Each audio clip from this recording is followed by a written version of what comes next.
I thought I'd talk about stupidity. It occurred to me a few years ago that the word thick, you say a person is thick. The thick, or you're talking to a brick wall, the thick is what their soul is currently consists of, which can be changed.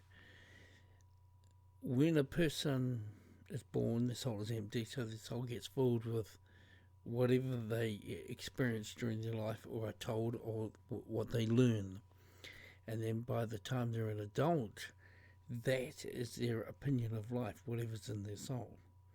So when you go up to them and you start talking to them, say they've been a great success academically in school, won awards, been a sports star, done all these wonderful things, they believe this is the truth because it's built them up so much.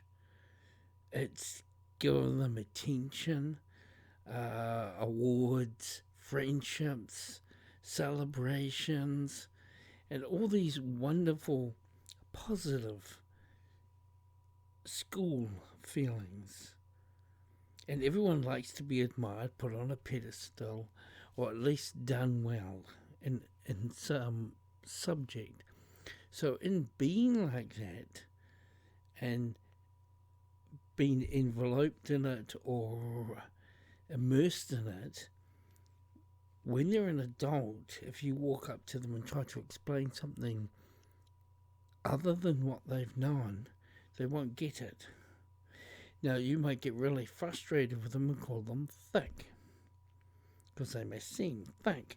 I knew a lot of computer electronic people who studied very hard for their exams. They became very good at what they did, but when you tried to socialize with them or even sit down and talk about other subjects, they couldn't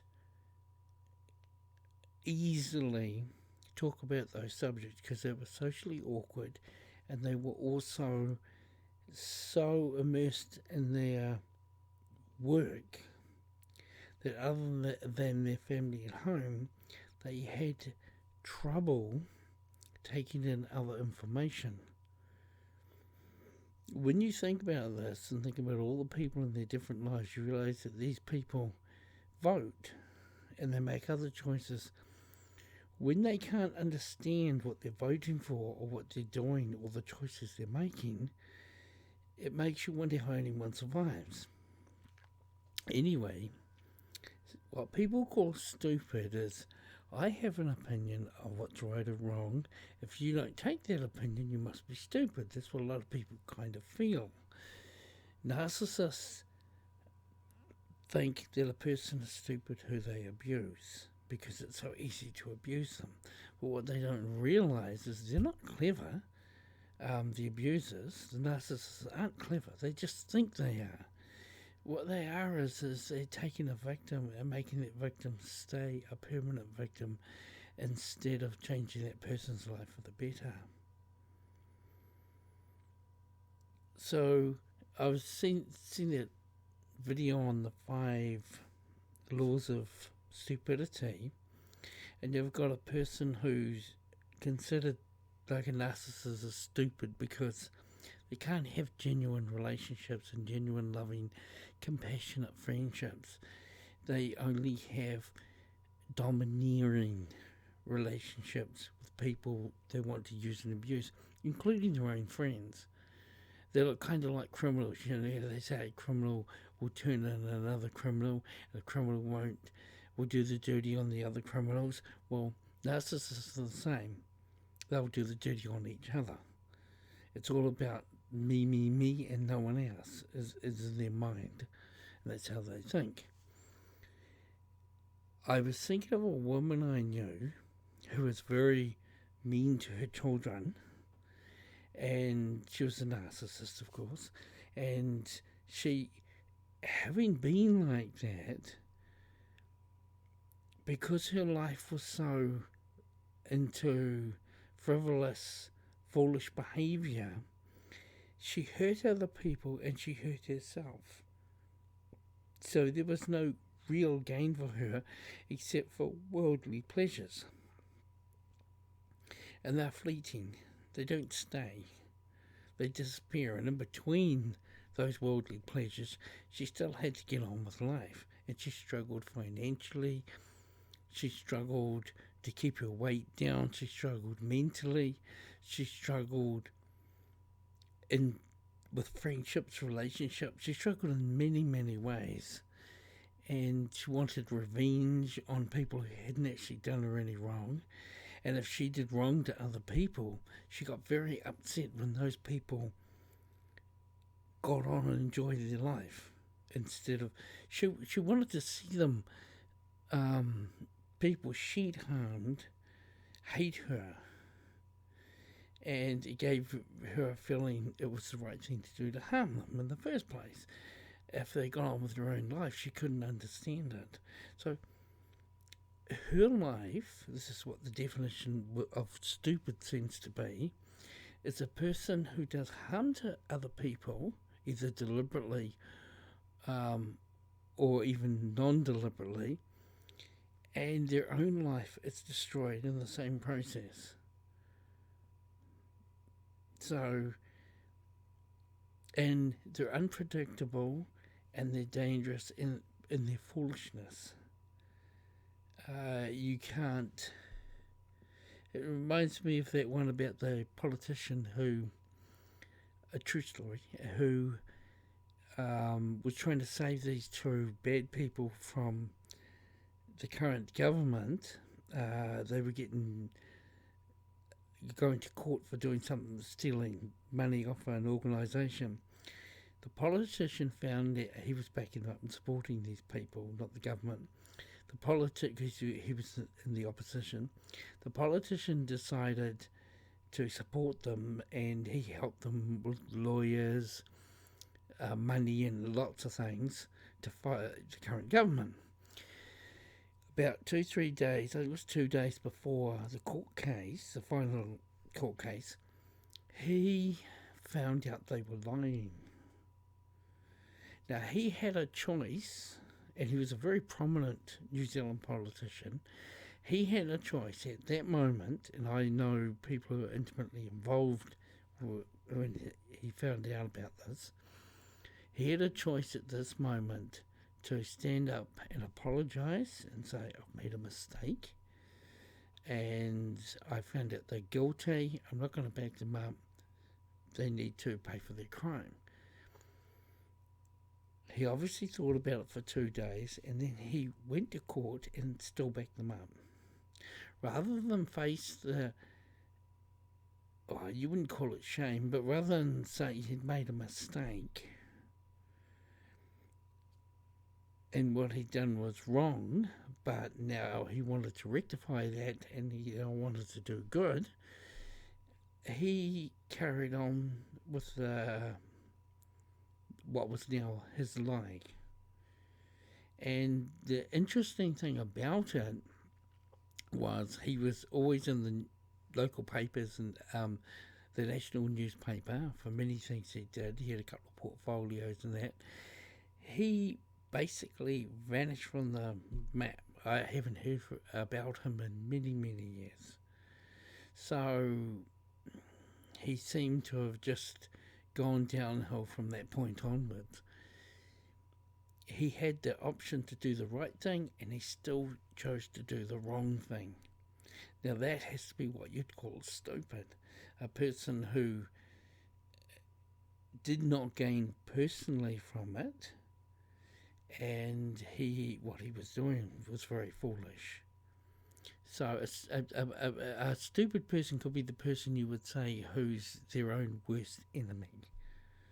In other words, you have a person who hurts other people, like maybe a mother hurting her children, or a father hurting his wife. But in the same vein, they also make foolish decisions for themselves. Like he might be hurting his wife, and at the same time he's a druggie and an alcoholic, which is destroying his liver and his lungs while he hurts her. So no one benefits from the foolish decisions. And that's what they call stupid. So it's a way of looking at it, and it's an interesting. This is kind of what I got from it anyway, and from the people. I thought about this woman who hurt her children, hurt her own life, destroyed her marriage, and lived for lust, food, and selfishness, and enjoyed revenge and things like that. In the end, she died a sad, pathetic person. Very few people cried at her funeral. Very few people actually liked her, and it was a sad event because she could have been a better person. When people like that, I know, treat me really bad, if they pass away, I just think to myself, well, they could have been a better person. They weren't, and it is what it is. But it's sad, and the thing here is in these particular cases, even though they had small pleasures throughout their life, they never really gained in life. They didn't gain the important things like loving relationships, friendships that last for life, and doing things for others, which makes us, gives us self-respect and fills our heart with a good feeling about ourselves. So, I just wanted to say this so that I think this is my new outlook on the word stupidity. And remember, thickness, when they say someone is stupid or thick, it's only based on what's in their soul. Anyone you think, or even yourself, say you just spent 20 years doing something really foolish, living a really foolish life, you finally get to a stage where you say, oh my gosh, what a fool I've been. You can, now that you've recognized you've made a mistake, you can change it. Change your life around. Make better decisions. Make healthier choices. If you need to, like that politician, he needed to do the right thing, he didn't. If you need to do the right thing, do it. It's about your conscience and how you feel about yourself. And once you realize that you've made a mistake, it's a good thing to change it for your own benefit as well as all the others. And thickness is just like a wall, a brick wall between you and another person, but it only means they believe things in a different way. That wall can come away.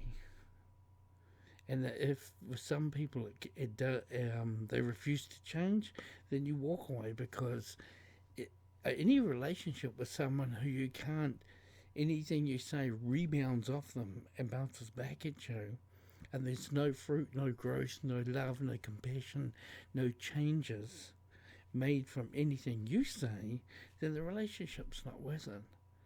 And therefore, there's no gain.